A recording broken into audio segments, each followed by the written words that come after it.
விதவிதமான மீனாக உங்களுக்கு நான் காமிக்கிறேன். ஒவ்வொரு மீன் எவ்வளோ பெருசாக இருக்குன்னு பாருங்கள். பாலா மீன் இருக்குது, பாறை, கண்ணாடி பாறை, எல்லா மீனும் இருக்குது. நல்ல விதவிதமாக இருக்குது மீனாக காமிக்கிறேன் பாருங்கள். அவ்வளோ பெரிய மீன், சூப்பர் மீனாக இருக்குது. இன்ஸ்டால் யூடியூப்பு எடுத்துக்கணும்.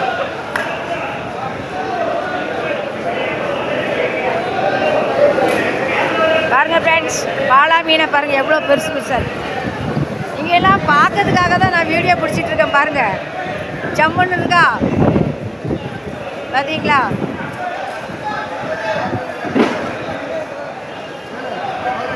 பாறை நீ நினைப்பீங்க பார்த்த மீனே பார்க்கணும், ஆனால் பெருசு பெருசாக இருக்குல்ல, சின்னது பெருசுன்னு விதவிதமாக இருக்குது பாருங்கள்.